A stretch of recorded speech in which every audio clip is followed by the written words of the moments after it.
Olá, meu querido aluno, tudo bem com você? Tranquilo, professor Gilmar na área. E o tema desse vídeo é verossimilhança e narrativa fantástica.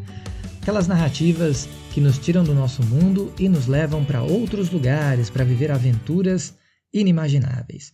Mas você conhece pessoas que, ao lerem esse tipo de história ou ao assistirem esse tipo de narrativa, de história, costuma comentar: nossa, que mentira! Ou isso é impossível! Pois é, eu conheço pessoas assim também.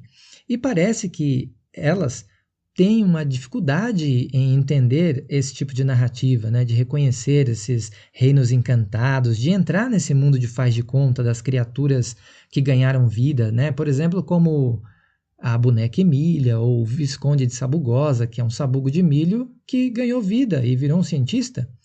Porque não cabe dizer se uma obra de ficção narra acontecimentos verdadeiros ou falsos, porque aí estaríamos falando de mentira. E a mentira o que é? É a intenção de enganar, induzir ao erro. Dá para dizer que Monteiro Lobato tentou enganar seus leitores? Não dá.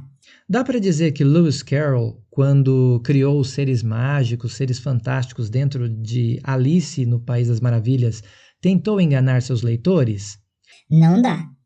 O que dá para dizer é que eles fizeram uso da imaginação e criaram histórias fantásticas, histórias que puderam prender os leitores, né? E uma boa história é aquela história que faz com que o leitor, seja ele adulto, criança, entre num jogo de faz de conta. E esse jogo de faz de conta vai fazer com que esse leitor sinta medo, sinta angústia, sinta euforia, ou seja, entre na história. E isso só é possível através da verossimilhança. E o que é isso? É a semelhança à verdade, ou seja, não é verdade, mas é semelhante, mas também não é mentira.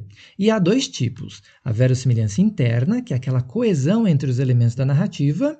Isso daí é uma convenção literária, ou seja, é verdade dentro da história. Aquilo acontece dentro da história apenas. E a verossimilhança externa, ou seja, a semelhança entre o mundo ficcional e o mundo real, porque mesmo dentro do mundo ficcional há elementos que caberiam no mundo real. Agora vejamos o seguinte exemplo. Imagine o lobo mau. Se pegarmos a fala do lobo mau, no mundo real, isso daí não cabe. Por quê? Lobos não falam na vida real, certo? Então, existe verossimilhança externa? Não, existe inverossimilhança externa. Tudo bem? Agora, nos contos de fada, essa fala do lobo é possível, por isso existe a verossimilhança interna. Ou seja, é impossível um lobo falar na vida real, mas é muito bem possível o lobo falar nos contos de fada. Tudo bem? Tranquilinho, né? E é isso que constitui, então, uma narrativa fantástica. É essa possibilidade desses seres mágicos ganharem vida dentro dessas histórias e parecerem verdade dentro dessas histórias. Vamos ver o exemplo de Alice no País das Maravilhas. Aquela garota que sentou à beira de um riacho próximo de sua casa para descansar e, de repente, ela vê um coelho vestindo colete e usando relógio. Existe verossimilhança externa? Não existe. Mas existe verossimilhança interna à obra, ou seja, dentro da obra isso é possível. Também há o gato de Cheshire, aquele gato que pode ficar invisível e que fala e que é irônico. Existe verossimilhança externa? Não, mas existe verossimilhança interna à obra, certo? Também, durante a sua aventura nesse mundo maravilhoso, a Alice joga croquet com a rainha de copas, certo? E o taco que eles usam são flamingos. Olha que coisa maluca! Existe verossimilhança externa? Não.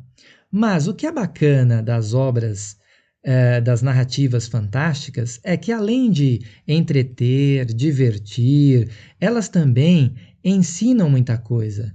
Elas ensinam o que é certo E o que é errado, elas ensinam bons costumes. Por exemplo, há aí uma crítica ao autoritarismo da Rainha de Copas. E também faz o uso da ironia, porque, por exemplo, o símbolo da Rainha de Copas é o coração.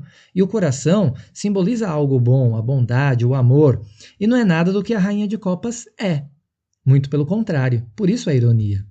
Também há a crítica aí ao rei, a atitude do rei, ou a falta de atitude dele, na verdade, porque ele nada faz diante dos mandos e desmandos da Rainha de Copas, certo? E tudo isso é possível porque nós acreditamos por conta da verossimilhança, ou seja, aquele poder que a história tem de nos convencer e de fazer com que aquilo que lemos é verdade naquele instante de leitura. Tudo bem? Bacana, não é? Então, se você gostou desse vídeo, curta aí, se inscreva, compartilhe e nós nos veremos na próxima. Até! Bye, bye!